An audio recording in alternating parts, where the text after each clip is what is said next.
밤 11시 태주는 권상혁이 보낸 주소지에 도착했습니다. 아빠인 척 해주세요.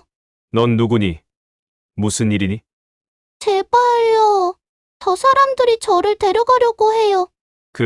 그 목걸이 어디서 났니? 엄마가 주셨어요. 절대 잃어버리지 말라고. 꽉 잡으렴. 10년 전 내가 사랑했던 여자에게 선물한 그 목걸이가 지금 이 아이의 목에 걸려 있다. 그렇다면 이 아이는 밤 10시가 넘은 강남 거리는 여전히 화려했습니다. 네온사인 불빛이 아스팔트 위에서 반짝였어요.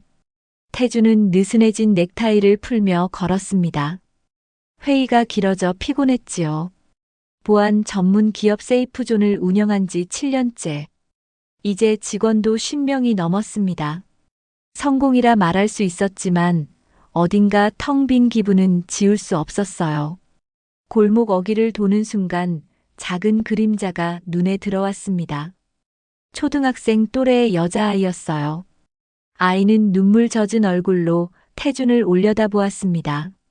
아저씨, 떨리는 목소리였습니다. 제발 아빠인 척 해주세요. 태준은 당황했습니다. 주변을 둘러봤지요. 장난인가 싶었지만 아이의 눈빛은 진지했고 두려움이 스며 있었습니다. 너 무슨 일이니? 저 사람들이요. 저를 데려가려고 해요.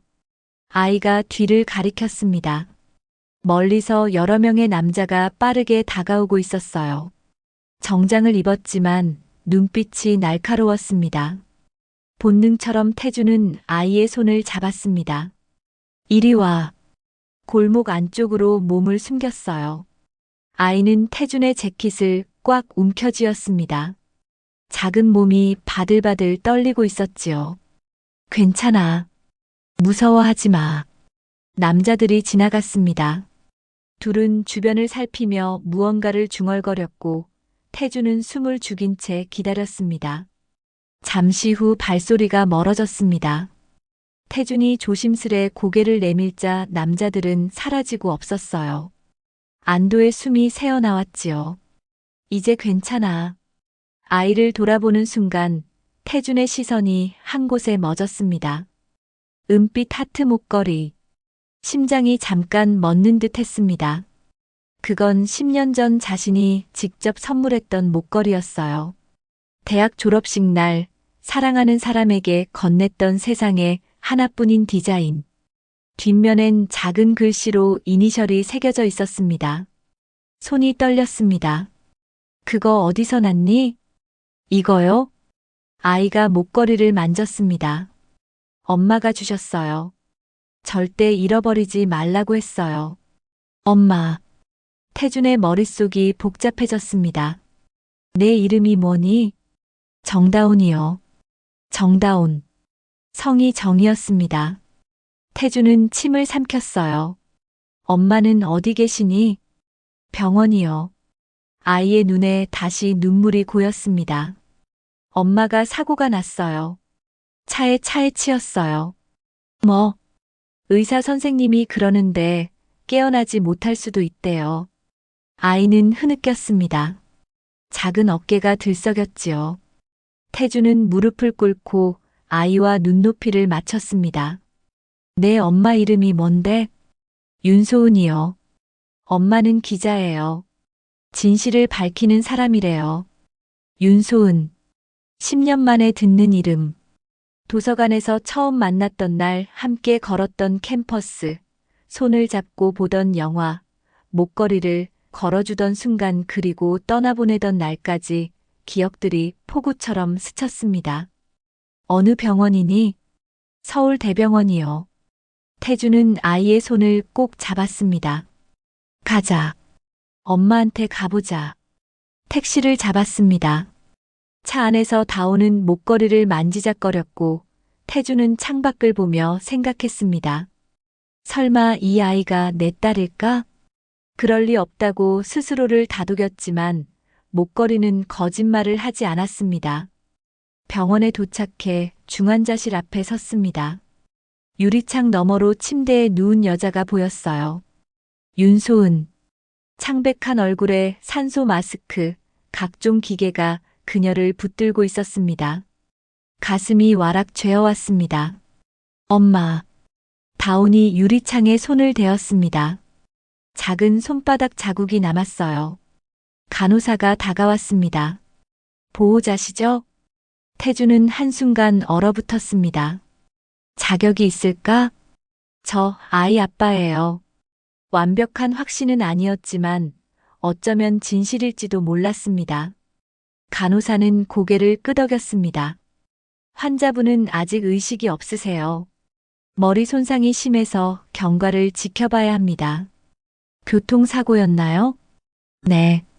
목격자 진술로는 고해 충돌 가능성이 있다고 하더군요.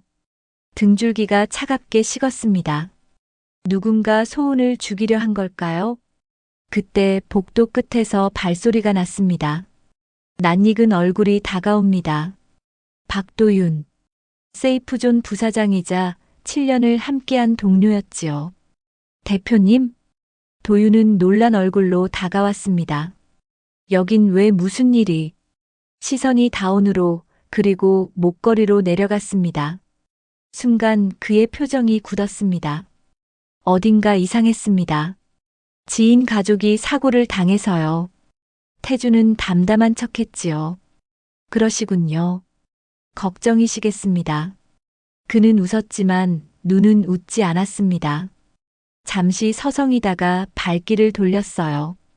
태주는 다운의 손을 더 세게 잡았습니다. 무언가 크게 잘못되어 가고 있었습니다. 그날 밤 태주는 한 가지를 확신했습니다.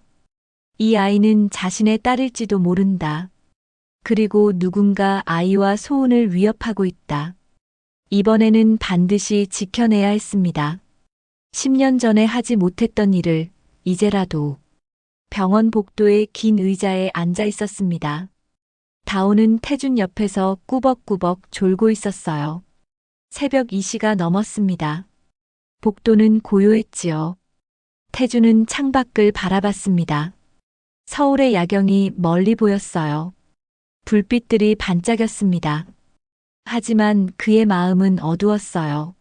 10년 전 기억이 자꾸 떠올랐습니다. 소은의 웃는 얼굴, 함께 걷던 봄날, 그녀에게 목걸이를 걸어주던 순간, 항상 내 곁에 있을게. 라고 약속했던 그날. 거짓말이었습니다. 다운이 몸을 뒤척였습니다. 작은 손이 목걸이를 만지작거렸어요. 엄마. 잠꼬대였습니다. 태주는 조심스럽게 아이를 바라봤습니다. 자세히 보니 소은을 닮았어요. 눈매가 특히 그랬습니다. 입술 모양도 비슷했지요. 그리고 자신도 닮았습니다. 코와 이마 라인이 그랬어요. 가슴이 먹먹해졌습니다. 다운이 목걸이를 꼭 쥐었습니다. 그러다 눈을 떴어요. 아저씨. 깼구나. 엄마는요? 아직 자고 계셔. 곧 깨어나실 거야. 다운은 고개를 끄덕였습니다. 그리고 목걸이를 내려다봤어요. 이거요. 엄마가 절대 잃어버리지 말라고 했어요. 왜 그랬을까? 모르겠어요. 그냥 정말 중요한 거래요. 다운이 목걸이를 태준에게 건넸습니다. 아저씨가 보관해 주세요. 제가 잃어버릴까봐 무서워요. 태준은 목걸이를 받았습니다. 손바닥 위에 올려놓고 자세히 봤어요. 은빛 하트가 희미하게 빛났습니다. 뒷면에는 여전히 이니셜이 새겨져 있었어요. TS 태준과 소은의 이니셜이었지요. 손가락으로 만지다가 뭔가 이상한 점을 발견했습니다. 목걸이 가장자리에 아주 작은 틈이 있었어요. 거의 보이지 않을 정도였습니다. 손톱으로 조심스럽게 눌러봤어요. 딸깍. 목걸이가 열렸습니다. 안에서 작은 물건이 떨어졌어요. 초소형 USB였습니다. 태준의 심장이 빠르게 뛰었습니다. 이게 뭐지? 주변을 살폈습니다. 아무도 없었어요. 다운은 다시 졸고 있었지요. 태준은 주머니에서 노트북을 꺼냈습니다. 회의 때문에 항상 가지고 다녔어요. USB를 연결했습니다. 파일들이 나타났습니다. 문서 파일, 이미지, 음성 녹음 파일까지 있었어요. 태주는 하나씩 열어봤습니다. 처음 본 것은 회의록이었습니다. 에스코어 시스템즈 긴급 회의라는 제목이었어요. 내용을 읽어 내려가다가 태주는 얼어붙었습니다. 불법 입찰 담합, 정부 관계자에게 건넨 뇌물 목록, 경쟁사 기밀 정보 절취 계획, 모두 범죄였습니다. 그런데 더 충격적인 게 있었습니다. 다음 폴더를 열자 익숙한 이미지가 나왔어요. 자신의 회사 세이프존의 보안 시스템 도면이었습니다. 최신 프로젝트 설계도까지 있었어요. 누군가 내부 기밀을 빼돌렸다는 뜻이었습니다. 손이 떨렸습니다. 파일명을 확인했어요. 보낸 사람 정보가 있었습니다. pdysafezone.com 박도윤의 이메일이었습니다. 설마. 태주는 믿을 수가 없었습니다. 도윤은 7년 동안 함께 일한 동료였어요. 창업 멤버였습니다. 가장 신뢰하는 사람이었지요. 하지만 증거는 명확했습니다. 더 많은 파일을 열어봤어요. 그 중에는 10년 전 이메일 기록도 있었습니다. 윤소은에게 보낸 가짜 메일이라는 제목. 내용을 보는 순간 태준의 온몸이 얼어붙었습니다. 10년 전 소은이 임신 사실을 알리려 했을 때였습니다. 태준은 갑자기 소은이 다른 남자를 만난다는 사진과 메시지를 받았어요. 너무 충격적이어서 소은에게 직접 물어보지도 않고 떠났습니다. 그런데 그 메시지와 사진이 모두 조작이었습니다. 도윤이 만든 것이었어요. 왜 이런 짓을? 분노가 치밀어 올랐습니다. 주먹을 꽉 쥐었어요. 그때 복도 끝에서 발소리가 들렸습니다. 태주는 재빨리 노트북을 닫았습니다. USB를 빼서 주머니 깊숙이 넣었어요. 목걸이도 다시 잠갔습니다. 도윤이 나타났습니다. 대표님, 아직도 계세요? 흥. 아이가 걱정돼서. 도윤은 천천히 다가왔습니다. 그의 눈빛이 태준의 노트북을 훑었어요. 혹시 일하시는 건 아니시죠? 아니야. 그냥 앉아 있었어. 그렇군요. 도윤이 다운을 내려다봤습니다. 그리고 아이의 목을 봤어요. 목걸이가 없었습니다. 아까 목걸이는요? 응. 아, 잃어버릴까봐 내가 보관하고 있어. 태주는 애써 태어난 척했습니다. 도윤의 표정이 미묘하게 변했습니다. 조심하세요, 대표님. 요즘 병원에도 소매치기가 많다던데요. 고마워. 조심할게. 침묵이 흘렀습니다. 도윤이 먼저 몸을 돌렸어요. 저는 먼저 가보겠습니다. 내일 아침에 중요한 회의가 있어서요. 그래, 조심히 들어가. 도윤이 사라졌습니다. 태주는 긴 숨을 내쉬었어요. 등줄기에 식은 땀이 흘렀습니다. 새벽 4시 태주는 다운을 간호사에게 부탁하고 병원을 나섰습니다.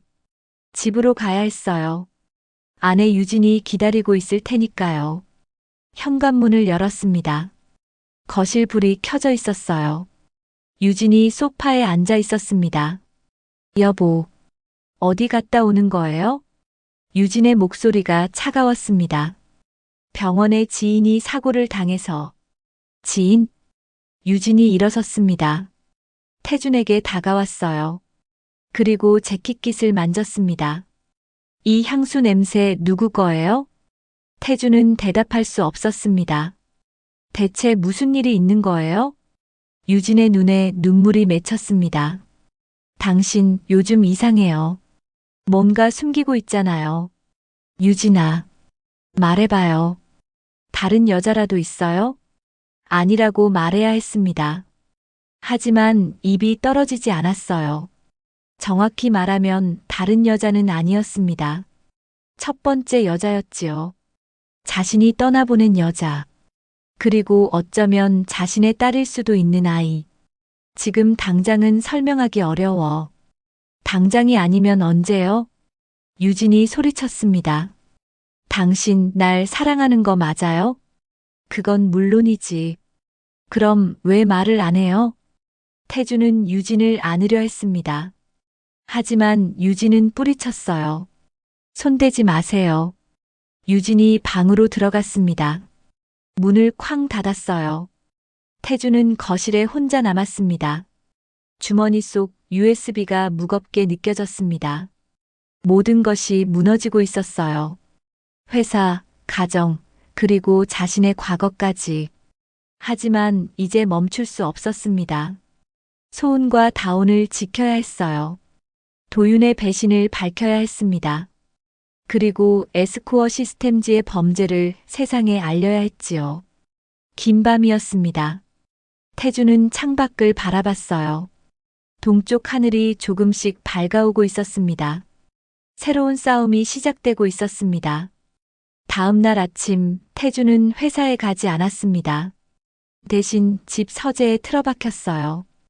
USB 파일들을 하나하나 분석해야 했습니다. 커피를 마시며 화면을 응시했습니다. 손이 떨렸어요. 파일 중 하나가 눈에 띄었습니다. 2015년 10월이라는 폴더였지요. 10년 전이었습니다. 클릭했습니다. 사진들이 나왔어요. 태준과 소은의 사진이었습니다. 도서관에서 찍은 것, 카페에서 찍은 것, 캠퍼스를 걷는 모습까지 누군가 몰래 찍은 것들이었지요. 가슴이 먹먹해졌습니다. 다음 파일은 이메일 기록이었습니다. 제목이 계획이었어요. 보낸 사람은 박도윤, 받는 사람은 자기 자신이었습니다. 내용을 읽었습니다. 소은을 내 것으로 만들 수 있다. 태준만 없으면 된다. 그는 너무 완벽해. 공부도 잘하고 인기도 많고. 하지만 약점이 있다. 가난하다는 것. 그리고 미래가 불확실하다는 것. 소은이 임신했다고 한다. 좋은 기회다. 태준이 책임을 회피하도록 만들 것이다. 그리고 내가 위로해주면 된다. 오늘 태준에게 조작된 사진을 보냈다. 소은이 다른 남자와 키스하는 합성 사진. 태준은 화가 나서 떠날 것이다. 계획대로다. 태준은 화면을 보며 주먹을 쥐었습니다. 손톱이 손바닥을 파고들었어요. 모든 것이 도윤의 계획이었습니다. 자신이 소은을 의심한 것도 떠난 것도 모두 도윤의 조작 때문이었어요. 만약 그때 소은을 믿었다면, 만약 직접 물어봤다면 다온과 함께 살 수 있었을 것입니다. 소은과도 행복했을 거예요. 하지만 이미 늦었습니다. 10년이 흘렀어요. 돌이킬 수 없었습니다. 태주는 눈을 감았습니다. 기억이 떠올랐어요. 10년 전 가을. 대학 졸업을 앞둔 시기였습니다. 태주는 작은 카페에서 아르바이트를 하고 있었어요. 소은은 신문사 인턴으로 일하고 있었지요. 태준아. 소은이 카페로 찾아왔습니다. 표정이 심각했어요. 뭐야, 무슨 일 있어? 할 말이 있어. 둘은 조용한 공원 벤치에 앉았습니다. 소은은 한참을 망설이다 입을 열었어요. 나 임신했어. 태준의 머릿속이 하얘졌습니다. 뭐? 2달 됐어. 확실해. 침묵이 흘렀습니다. 태준아, 우리 어떻게 할까? 태준은 대답할 수 없었습니다. 아직 대학생이었어요. 돈도 없었습니다. 미래도 불확실했지요. 지금은 안 돼. 소은의 얼굴이 창백해졌습니다. 무슨 말이야? 미안해. 나 아직 준비가 안 됐어. 준비? 사랑한다고 했잖아. 사랑하는 거랑 아이를 키우는 건 달라. 소은은 일어섰습니다. 눈에 눈물이 고였어요. 알았어. 혼자 할게. 소은아, 날 찾지 마. 다신 보지 말자. 소은이 떠났습니다. 그 후 일주일 뒤 태주는 한 통의 메시지를 받았습니다. 소은이 다른 남자와 키스하는 사진이었어요. 보낸 사람은 익명이었습니다. 배신감이 밀려왔습니다. 역시 날 믿지 않았구나. 다른 남자를 이미 만나고 있었어. 태주는 연락을 끊었습니다. 소은도 더 이상 연락하지 않았어요. 그렇게 10년이 흘렀습니다. 현재 태주는 눈을 떴습니다. 눈가가 축축했어요. 그 사진이 가짜였습니다. 도윤이 만든 것이었어요. 자신은 속았습니다. 소은을 의심했지요. 그리고 다운을 버렸습니다. 미안해, 정말 미안해. 중얼거렸습니다. 휴대폰이 울렸습니다. 모르는 번호였어요. 받았습니다. 여보세요? 태준 대표님이시죠? 낯선 남자 목소리였습니다. 누구시죠? 중요한 건 아닙니다. 다만 한 가지만 말씀드리고 싶어서요. 박도윤 부사장님 조심하시는 게 좋을 겁니다. 뭐? 그분은 대표님이 생각하는 사람이 아닙니다. 전화가 끊어졌습니다. 태주는 휴대폰을 내려다봤습니다. 누구였을까요? 문자가 왔습니다. 도윤에게서였어요. 대표님, 오늘 회사에 안 나오시나요? 긴급한 일이 생겼습니다. 연락 주세요. 태주는 옷을 챙겨 입었습니다. 도윤을 만나야 했어요. 직접 물어봐야 했습니다. 회사에 도착했습니다. 도윤의 사무실 문을 열었어요. 도윤아. 도윤이 고개를 들었습니다. 미소를 지었어요. 대표님 오셨군요. 너 나한테 숨긴 게 있지? 도윤의 미소가 사라졌습니다. 무슨 말씀이신지. 윤소은. 그 이름 기억나? 도윤의 얼굴이 굳어졌습니다. 그건 10년 전 내가 뭘 했는지 다 알아. 침묵이 흘렀습니다. 도윤이 천천히 일어섰습니다. 그리고 창밖을 바라봤어요. 알았으면 됐네요. 왜 그랬어? 왜 날 속였어? 도윤이 돌아섰습니다. 차가운 눈빛이었어요. 왜긴요? 형은 항상 모든 걸 가졌잖아요. 뭐? 대학 때부터 그랬어요. 성적도 1등, 인기도 최고, 그리고 소음까지. 난 항상 형 뒤에 있었죠. 아무도 날 안 봤어요. 도윤의 목소리가 떨렸습니다. 소은을 처음 본 건 나였어요. 도서관에서. 하지만 형이 먼저 말을 걸었죠. 그 순간부터 소은은 형만 봤어요. 그래서 우릴 갈라놓은 거야? 맞아요. 형이 떠나면 내가 소은을 위로해 줄 수 있을 거라 생각했죠. 하지만 소은은 너를 선택하지 않았어. 도윤의 얼굴이 일그러졌습니다. 그 여자는 끝까지 형만 기다렸어요. 뱃속에 형 아이를 안고서도 미련하게. 너 정말. 분노가 치밀었습니다. 태주는 도윤의 멱살을 잡았어요. 너 때문에 내 인생이 망가졌어. 망가진 건 제 인생도 마찬가지예요. 도윤이 태준의 손을 뿌리쳤습니다. 형은 몰라요. 항상 2등인 게 얼마나 고통스러운지. 형 그림자에서 벗어나고 싶었어요. 그래서 회사 기밀까지 팔아넘긴 거야? 도윤이 웃었습니다. 비웃음이었어요. 이제 알았으면 됐네요. 어차피 너무 늦었어요. 무슨 소리야? 곧 알게 될 겁니다. 그때 휴대폰이 울렸습니다. 병원에서 온 전화였어요. 여보세요? 보호자님, 환자가 깨어났습니다. 소은이 깨어났습니다. 태주는 휴대폰을 쥔 채 얼어붙었어요. 지금 가겠습니다. 도윤을 뒤로 하고 사무실을 나섰습니다. 엘리베이터를 탔어요. 심장이 빠르게 뛰었습니다. 소은을 만나면 뭐라고 말해야 할까요? 미안하다고, 용서해달라고, 그 어떤 말로도 부족할 것 같았습니다. 주차장에 도착했습니다. 차에 시동을 걸었어요. 그때 또 전화가 왔습니다. 유진이었습니다. 여보, 당신 그 여자가 누구예요? 목소리가 떨리고 있었습니다. 뭐? 병원에 있어요. 지금 당신이 숨긴 그 여자 앞에 태준의 머릿속이 하얘졌습니다. 유진아, 거기서 기다려. 전화가 끊어졌습니다. 태준은 엑셀을 밟았습니다. 차가 급출발했어요. 최악의 상황이 벌어지려 하고 있었습니다. 병원 복도를 달렸습니다. 사람들과 부딪혔지만 신경 쓸 겨를이 없었습니다. 중환자실 앞에 도착했습니다. 문이 열려 있었어요. 안에서 목소리가 들렸습니다. 이 아이, 당신 남편의 딸이죠? 유진의 목소리였습니다. 태준은 문틈으로 안을 들여다봤어요. 유진이 병상 옆에 서 있었습니다. 소은은 침대에 기대어 앉아 있었어요. 창백한 얼굴이었습니다.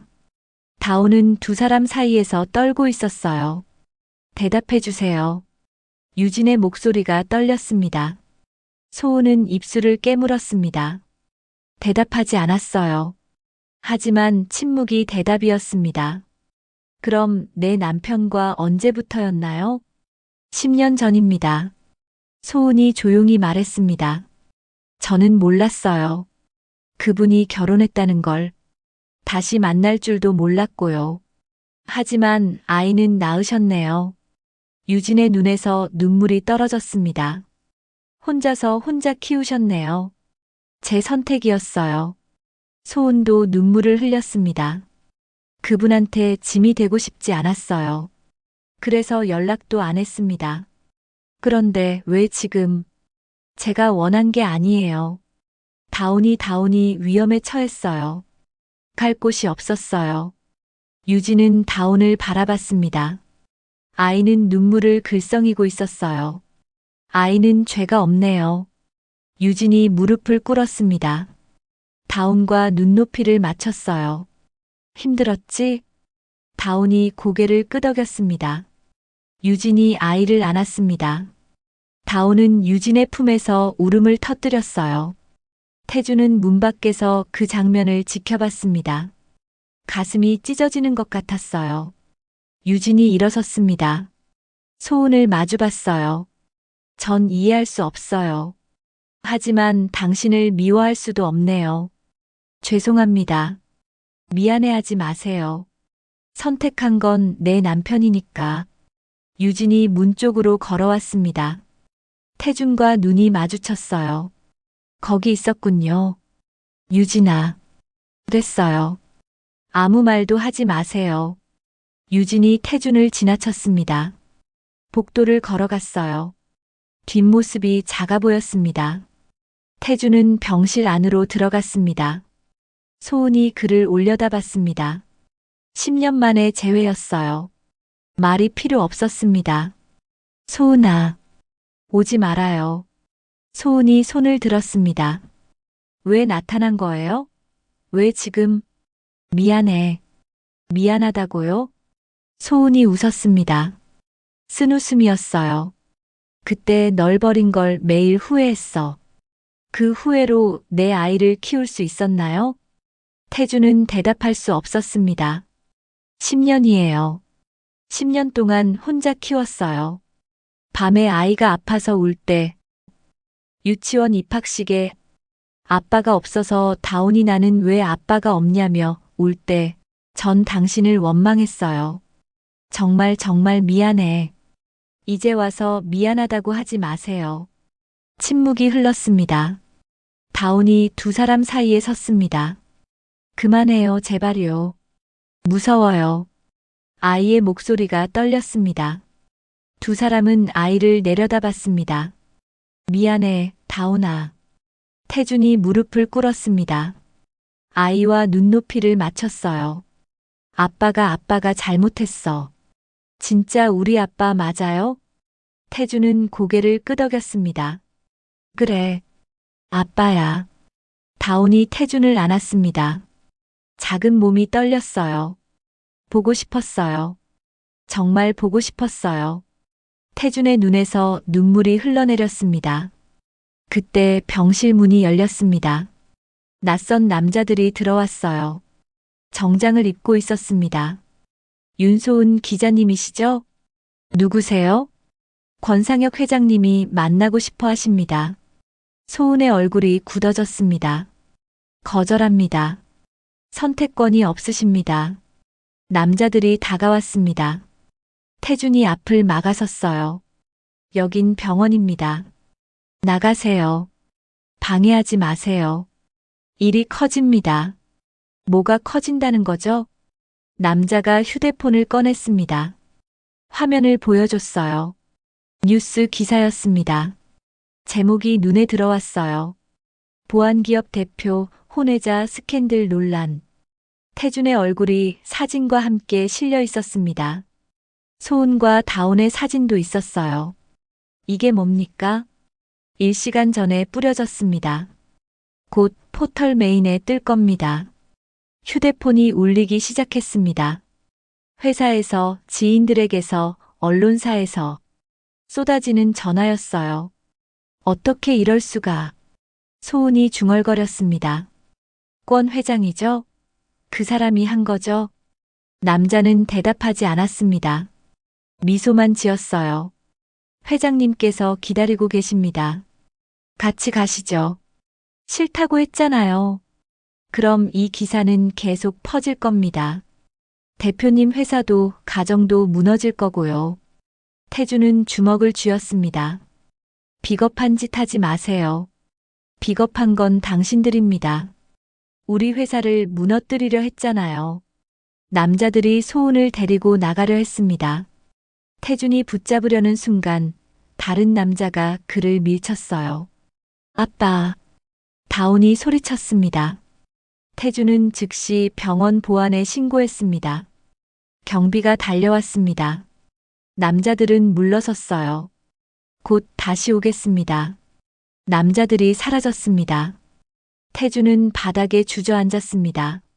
모든 것이 무너지고 있었어요. 휴대폰이 또 울렸습니다. 회사 이사에게서였어요. 받았습니다. 대표님, 주가가 폭락하고 있습니다. 긴급 이사회를 소집해야 합니다. 알겠습니다. 전화를 끊었습니다. 소은이 침대에서 일어났습니다. 제가 나가야죠. 안 돼. 이건 제 잘못이에요. 제가 취재를 시작한 거니까. 권상혁이 노리는 건 너야. 내가 지킬게. 어떡해요? 당신 인생도 무너지고 있잖아요. 태준은 소은의 손을 잡았습니다. 이번엔 도망가지 않을 거야. 지킬 거야.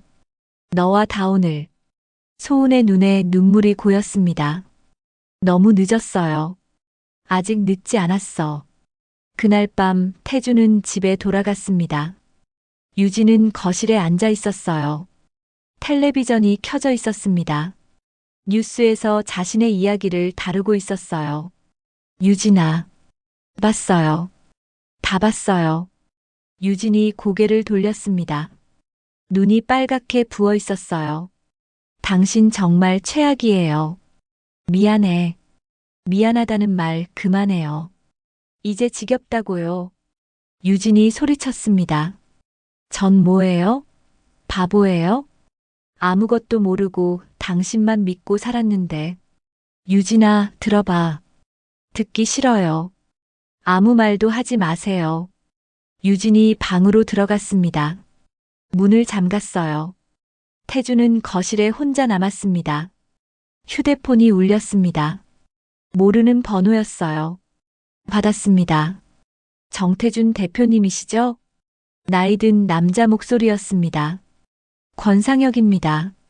태준의 온몸이 긴장했습니다. 무슨 일이죠? 만나시죠. 할 이야기가 있습니다. 거절합니다. 윤소은 기자를 살리고 싶으시다면 만나는 게 좋을 겁니다. 전화가 끊어졌습니다. 문자가 왔습니다. 주소가 적혀 있었어요. 태준은 주소를 바라봤습니다. 가야 했습니다. 선택의 여지가 없었어요. 모든 것이 무너지고 있었지만 포기할 수 없었습니다. 이번엔 달랐습니다. 이번엔 끝까지 싸울 것입니다. 소은과 다온을 위해서라도. 밤 11시 태준은 권상혁이 보낸 주소지에 도착했습니다. 강남의 고급 빌딩, 최상층 사무실이었습니다. 엘리베이터를 타고 올라가자 심장이 빠르게 뛰었습니다. 문이 열리자 넓은 사무실이 나타났습니다. 통유리 창 너머로 서울의 야경이 펼쳐져 있었어요. 권상혁이 창가에 서 있었습니다. 오셨군요. 나이는 50대 중반쯤 되어 보였습니다. 정장이 잘 어울렸지만 눈빛은 차갑고 날카로웠어요. 무슨 용건이십니까?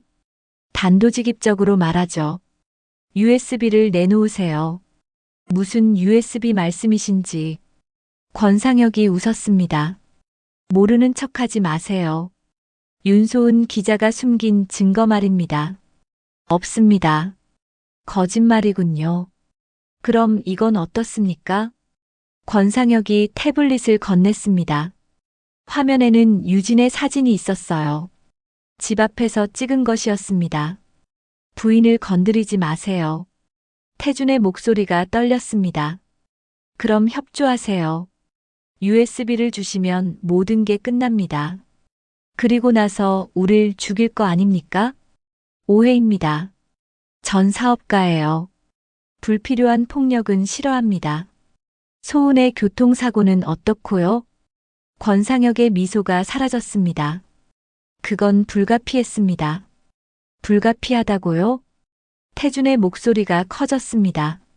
사람을 죽이려 한 게 불가피하다고요? 그 여자가 우리 회사를 무너뜨리려 했습니다. 자업자득이죠. 태준은 주먹을 쥐었지만 참았습니다. 지금 폭력을 쓰면 안 됐습니다. USB는 없습니다. 이미 안전한 곳에 보관했어요. 권상혁의 얼굴이 굳어졌습니다. 후회하실 겁니다. 후회는 이미 충분히 했습니다. 태준은 몸을 돌렸습니다. 엘리베이터로 향했어요. 정태준. 권상혁이 소리쳤습니다. 하지만 태준은 돌아보지 않았어요. 집으로 돌아왔습니다. 시계를 보니 자정이 넘었어요. 유진은 자고 있을 거라 생각했지만 집 앞에는 낯선 차들이 서 있었습니다. 불안한 예감이 들었어요. 현관문이 살짝 열려 있었습니다. 유진아. 안으로 뛰어들었습니다. 거실엔 낯선 남자들이 있었어요. 도윤도 함께 있었습니다. 유진은 소파에 앉아 있었고 겁에 질린 얼굴이었습니다. 여보, 당신 왜 이제야? 유진의 목소리가 떨렸습니다. USB를 내놓으세요. 도윤이 말했습니다. 유진을 보내. 관계없는 사람이야.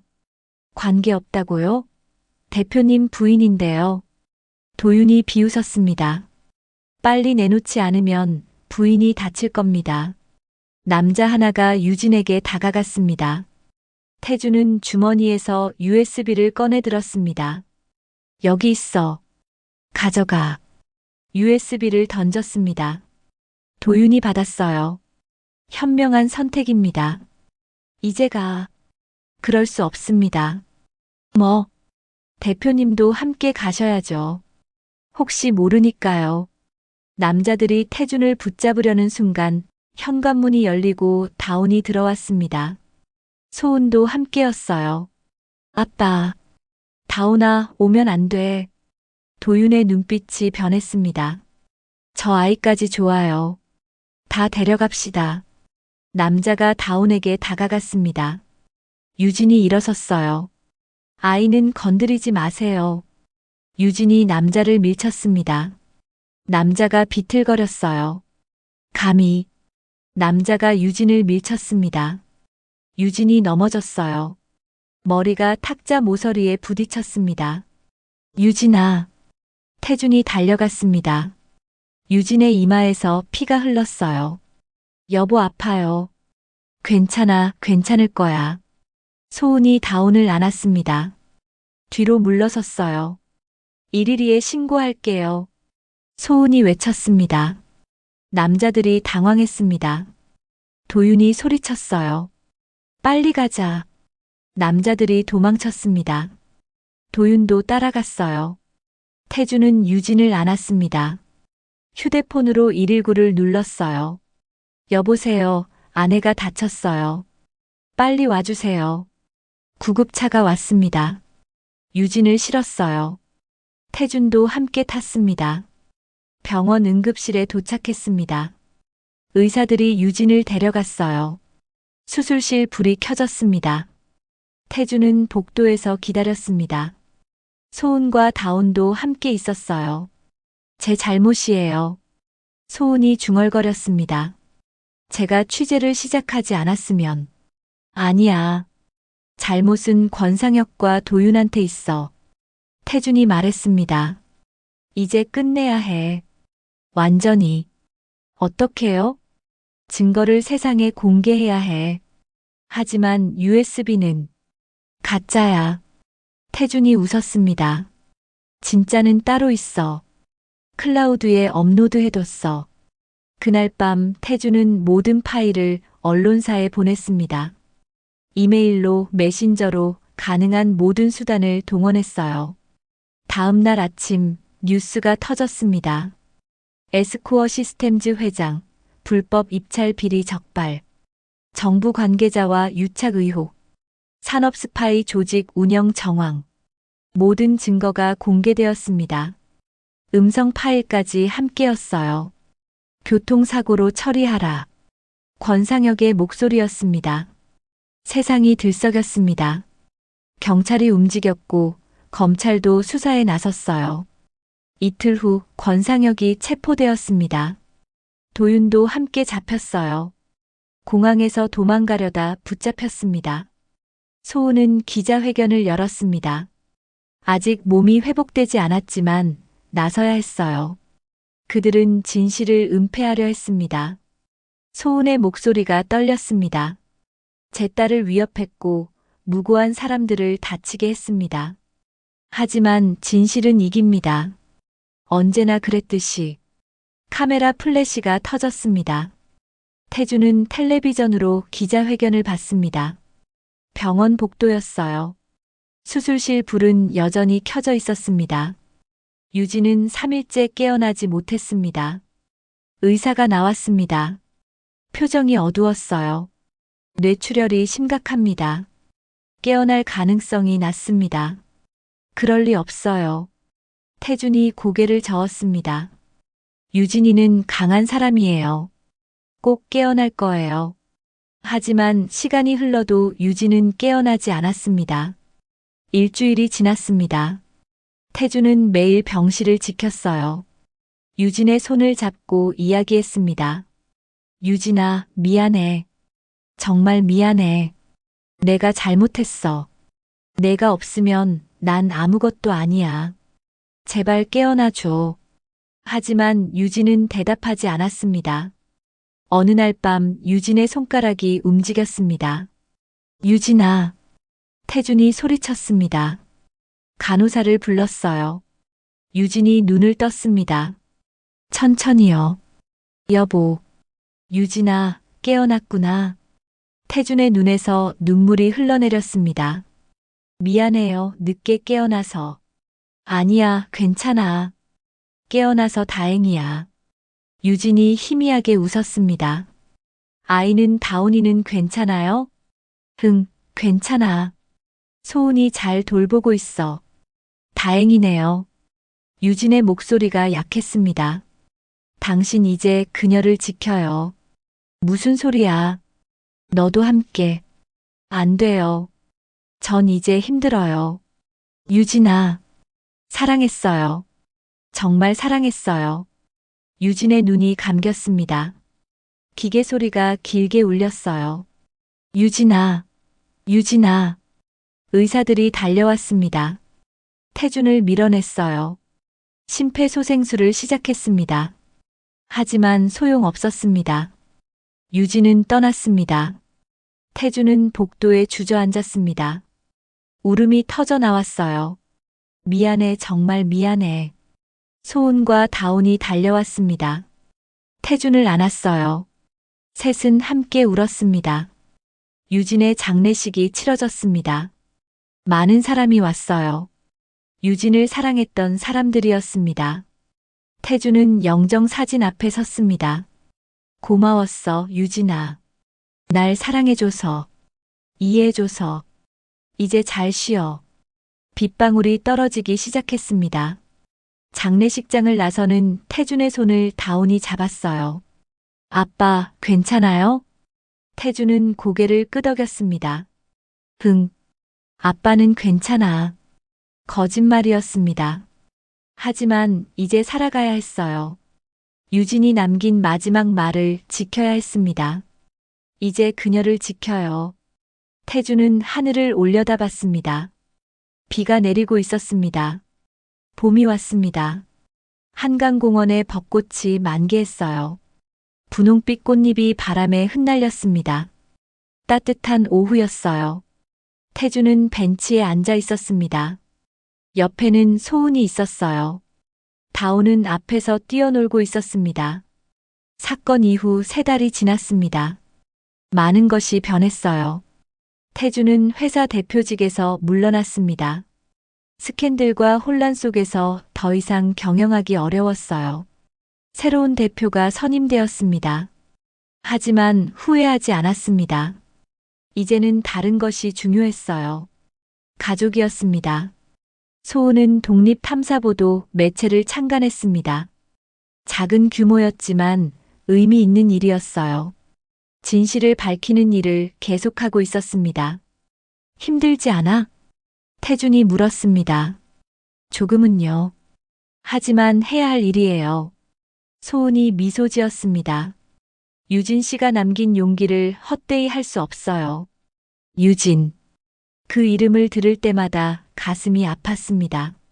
하지만 이제는 감사함도 함께 느꼈어요. 유진이 없었다면 지금의 자신은 없었을 것입니다. 아빠, 엄마, 이것 봐요. 다운이 달려왔습니다. 손에 꽃잎을 가득 담고 있었어요. 예쁘죠? 응, 예뻐. 태준이 다운의 머리를 쓰다듬었습니다. 다운은 새 학교에 잘 적응했습니다. 친구도 많이 사귀었어요. 처음에는 힘들어했지만 점점 밝아졌습니다. 아빠, 오늘 학교에서 그림 그렸어요. 무슨 그림? 가족 그림이요. 다운이 가방에서 종이를 꺼냈습니다. 크레용으로 그린 그림이었어요. 세 사람이 손을 잡고 있었습니다. 아빠, 엄마, 그리고 자신. 위에는 구름 위에서 미소 짓는 또 다른 사람이 있었어요.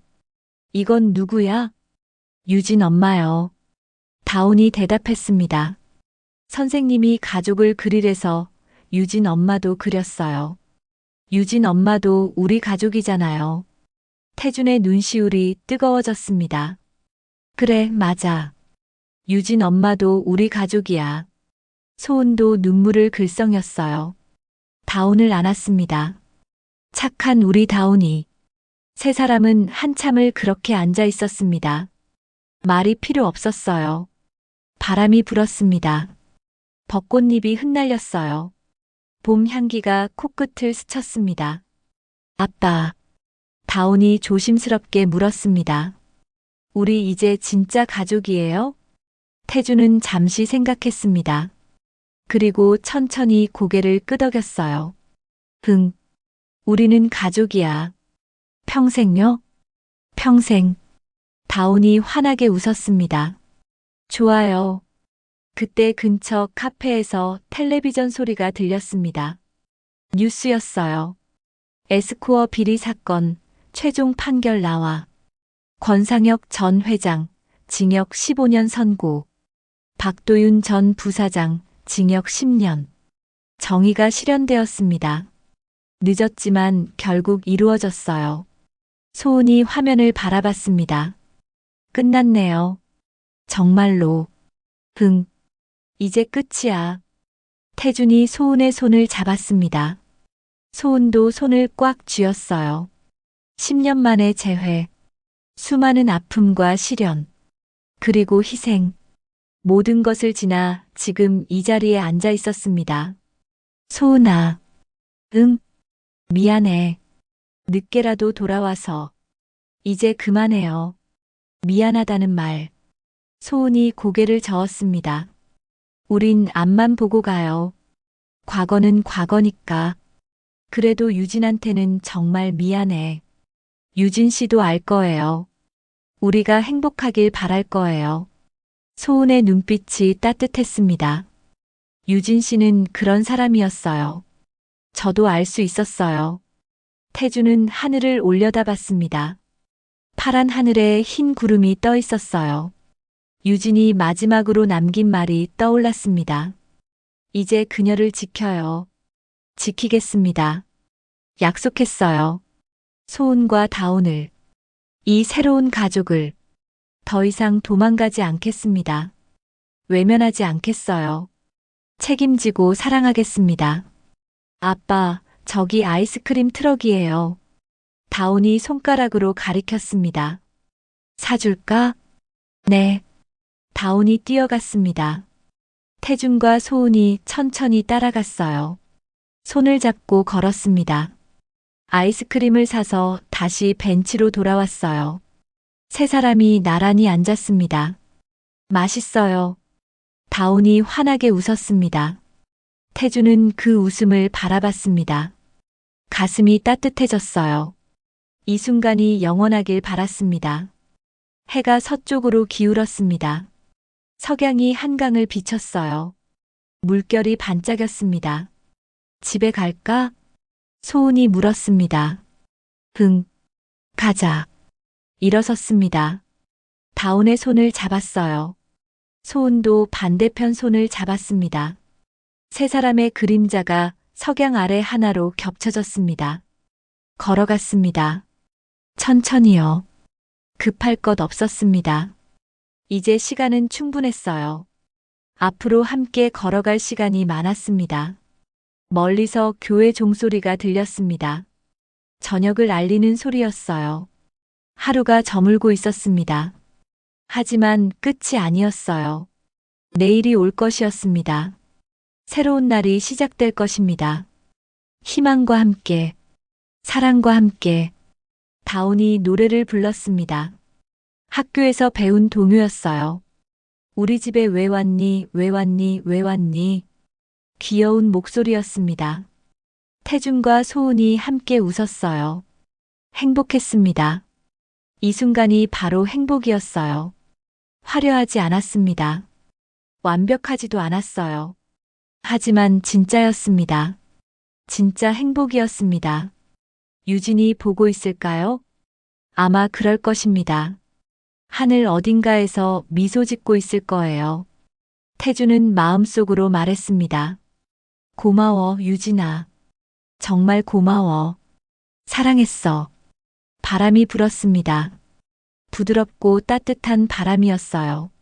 마치 대답처럼. 세 사람은 걸어갔습니다.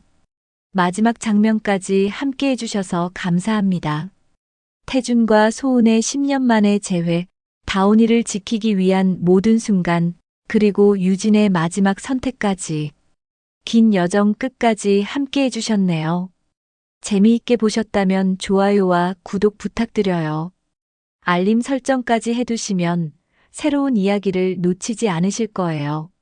댓글로 이야기 나눠요. 가장 마음 아팠던 장면은? 가장 감동적이었던 순간은? 다음엔 어떤 이야기를 듣고 싶으세요? 여러분의 댓글 하나하나 정성껏 읽고 다음 이야기에 담겠습니다. 시청해주셔서 진심으로 감사합니다. 다음 이야기에서 다시 만나요.